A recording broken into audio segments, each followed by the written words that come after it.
Bago ibalik sa bansa, sandaling nakausap ng media si dismissed Bamban Tarlac Mayor Alice Guo sa Indonesia. Pero tumanggi siyang sagutin ang mga tanong kung paano siya nakalabas sa bansa. May unang balita si John Consulta. You're going home. How do you feel? I'm good. You're good? Yeah, I'm good. Are you okay now? Yes. Okay. Do you have a You, message to yung mga accusations sa'yo, you're confident you can answer it? Are you going to go? Are you going to respond? Wala po muna yung Naka-thumbs up si dismissed Bamban Mayor Alice Guo nang kamustahin namin sa Indonesia bago siya ilipad pabalik ng Pilipinas para harapin ang patong-patong na reklamo laban sa kanya. Sa isang punto, nakipag-selfie pa sa kanya ang ilang opisyal mula sa Pilipinas at maging sa Indonesia. You remember me? Okay. Ma'am. Ma'am, dito ma'am. May mga tinanong pa kami kay Guo pero mailap siya sa pagsagot. Ma'am, by boat ka ba by plane? Umalis sa Pilipinas. Magpapa-interview po. Kahit yun lang. Tinanong din siya ng media kung may mensahe siya para sa abogado niyang si Attorney Stephen David. Message to Attorney Stephen. Sa isang punto, nung nagpupulong ang mga otoridad ng Pilipinas at Indonesia, nabanggit pa ni Guo kay Intersecretary Benhur Abalos na nagkita na sila dati. Hi, sir. Alice. Oh, ikaw pala si Alice. Hindi kita Nakita ko nakikilala. tayo before. Saan? Tarlac po, sir. Ando ka ba nung mayor ka nun? Opo. Ando sila, no? Sila governor? Opo, sir. Yung nagpunta. Ikaw talaga. Pero nabanggit din ni Guo ang tungkol sa umano'y death threat laban sa kanya. Humihingi ng tulong si Guo kay Abalos, pero sa tugon ni Abalos, nawala ang audio. Sir, patulong. May decret po kasi. Di bale, basta importante. Totoo, tingnan Opo, sir. natin Opo. ito. Ha? Kaya nga, kumuha na kami ng private plane dito para maano. Kasi ako tingin ko para ngayon Chinese. Ma'am, may death threat ka daw? May death threat ka daw? May death threat ka daw, ma'am? May death threat ka? Ma'am, may death threat ka daw? Media, stop.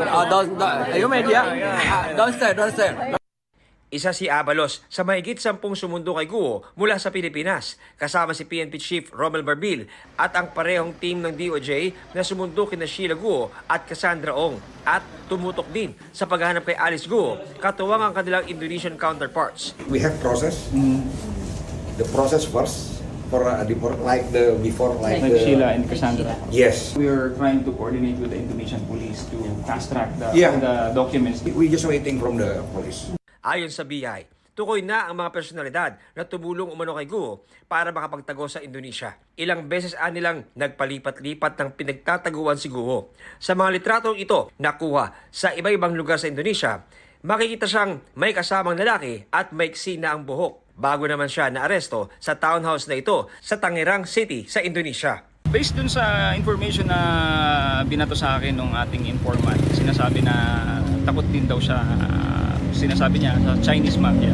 Kinausap ko itong informant na to at sinabi ko na nandito kami sa Jakarta upang kung siya nga ay susuko, we can safely send her back to the Philippines. Hindi nasabi sa amin kung anong means yung sinasabing death threat.